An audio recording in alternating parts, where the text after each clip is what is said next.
And look, if they have had then, and they have a losing record against other first place teams they've faced, they're a combined 6-11 against the Braves, the Astros, and the Dodgers. How about that for them apples, huh? Thank you all once again for coming in. If I missed anybody, let me just say hello. I don't think I missed anybody, but wake them up. Call a friend. Tell them to come back. What happened to Kenny Flamia? What happened to come on, you guys. What happened to Oberst? There's a lot of guys who just aren't coming back. That's the saga of baseball. That's why they take baseball off of Sirius Radio. They put football because the enthusiasm, and you can see it here in the chat room, you guys are just rugged. You show up every day, and yet we have people who have lost interest, okay? Or, in my old age, I'm just not doing it. I don't know. We'll see. Now that they're 40-40, you have to sink into 19-31 on May 23rd. Now I'm talking about the Nationals, and they're 21-9 since then. And you take the Nationals. Did they go after Kimbrel? No. Did Atlanta go after Kimbrel? No. Did who else? Boston go after Kimbrel? No. Did Cleveland go after Kimbrel? No. The game has become too much of a business. It's always been a business, no question. But come on. Used to be, as per George Steinbrenner, the more you spent, the more you made. Now these guys are fearful of going over the luxury tax. Forget the luxury. I mean, it's not good. They got to come up with something else. Strasburg didn't have his best stuff, went 7 innings, gave up 4 runs. Juan Soto, Adams, Robles, Kurt Suzuki all went deep. And Robles and Adams, I know you were talking about Sandy Alcantara during the they homered during the 5-run 6th inning. That erased a 3-run deficit. Adams, 12th home run of the year. He now has 6 with 16 RBIs in his last 10 games. Matt Adams, hot as heck. Okay, Trey Turner had 2 hits, 2 stolen bases. Nationals have won 8 out of 10. They're at 500. Strasburg won his 10th straight decision against Miami after allowing 4 runs, 7 hits. Robles, 2-run homer. I mean, I'm telling you, Alcantara was lifted after the 6th. He allowed 6 runs, 7 hits, and a walk. Ryan Zimmerman played a 9-inning rehab game. Jorge Alfaro, concussion protocol. He fielded grounders at third base. The only run Alcantara allowed in his first 5 innings came when he left a sinker that didn't sink right over the heart of the plate for Soto, and he hit it over the left field fence. Alcantara entered the game Thursday with the second best home run rate in the National League. That's right. But later in the game, he doesn't hold his opponents that well. Okay, later in the game, he gets a little weaker.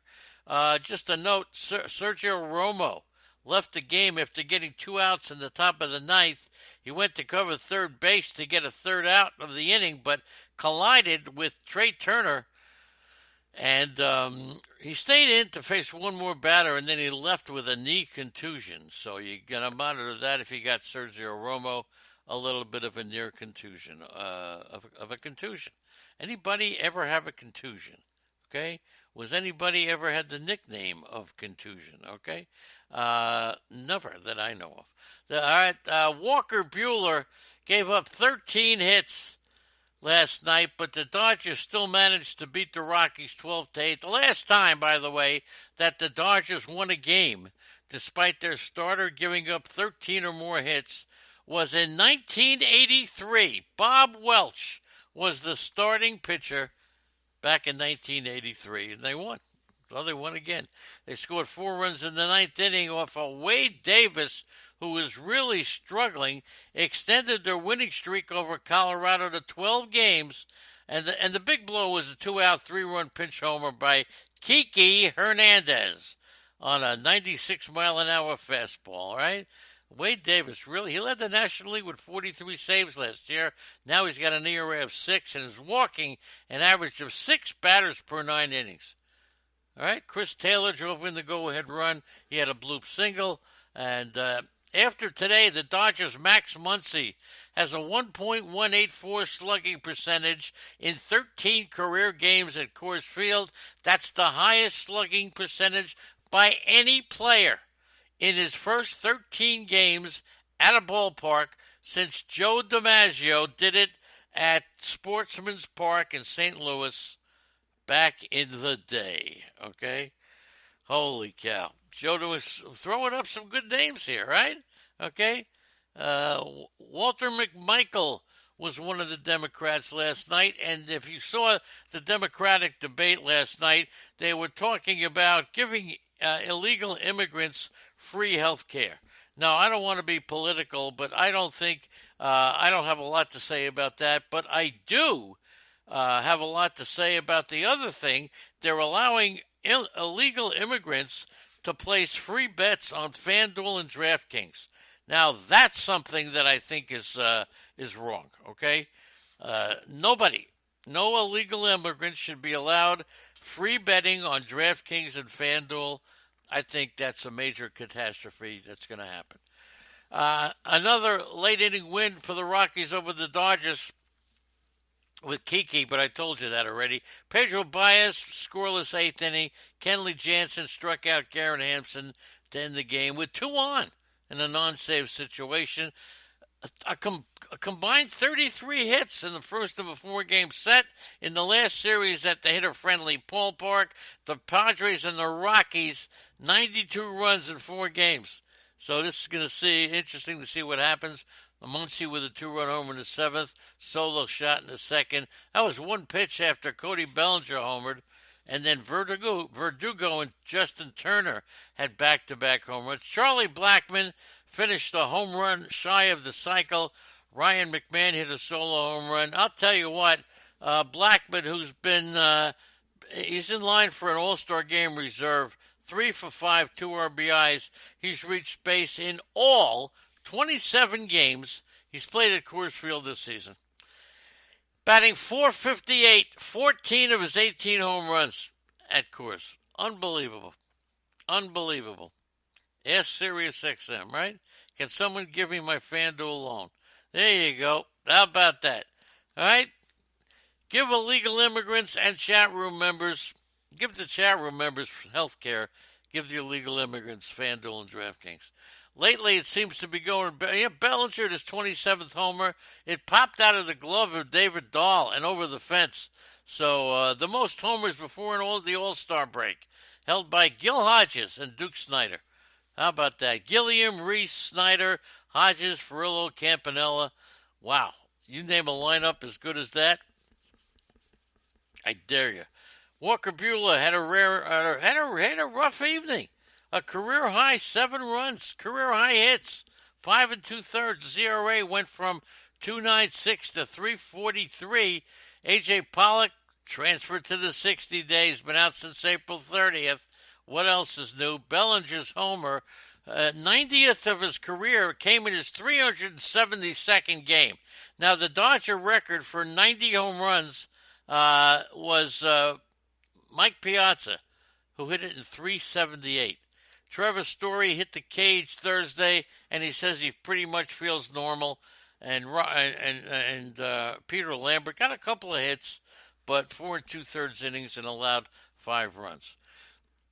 That's it. Arizona and San Francisco. Nick Ahmad hit a go-ahead home run leading off the 5th. Kelly, a home run in the 7th. And Alex Young wins his Major League debut. Now, he was called up from AAA Reno. Got his first shot.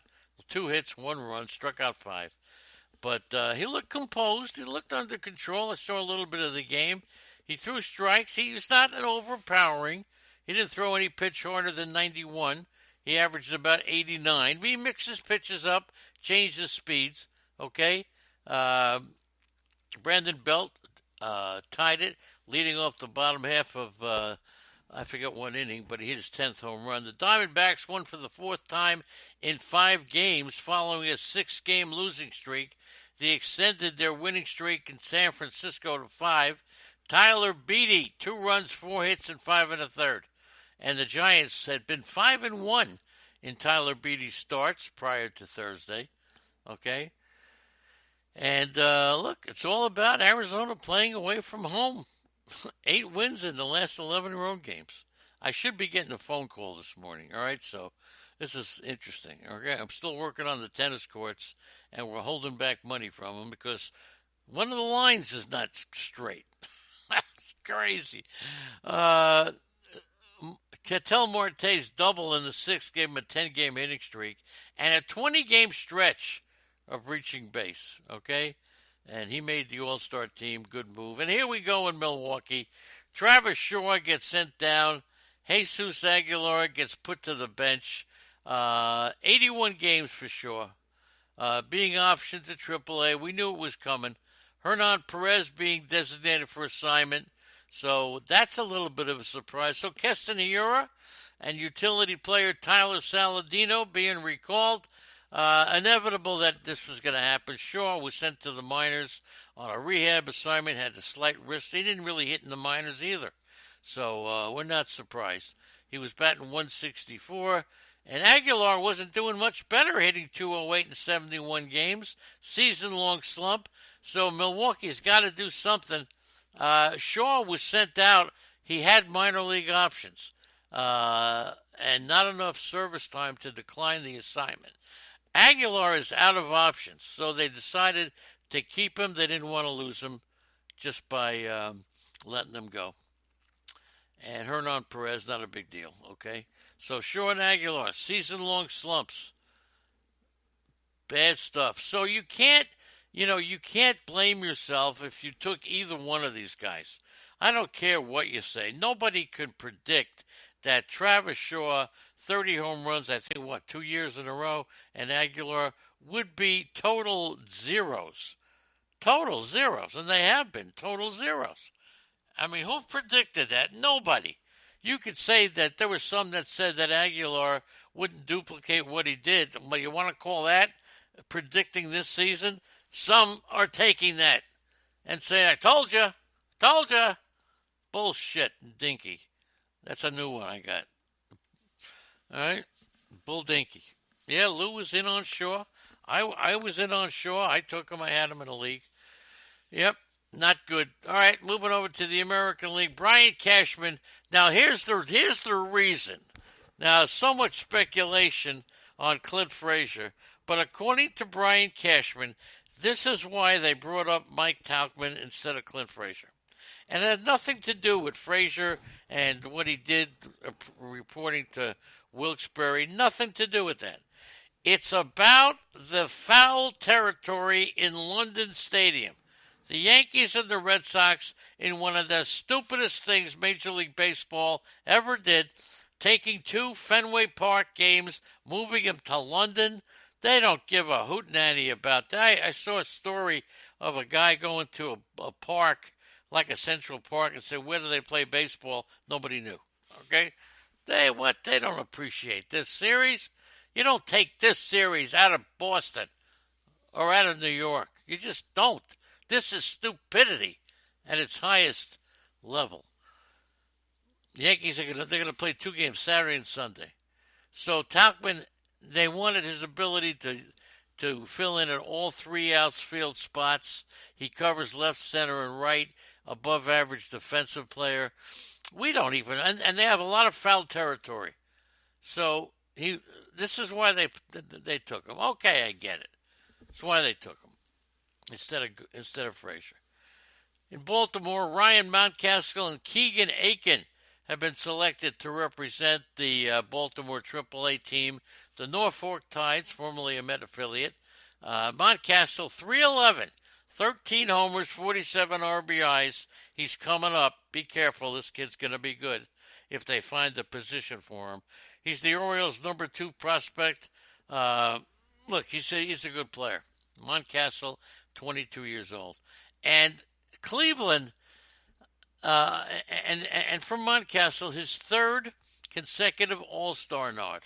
Okay, Aiken, the left-hander, is a left-handed pitcher, 3-2 with a 4.3 ERA. Baltimore, look, that's the way it is. Cleveland over the last 21 games averaging almost 6 runs a game, and they have hit 43 home runs, led by Roberto Perez, 17 for 57,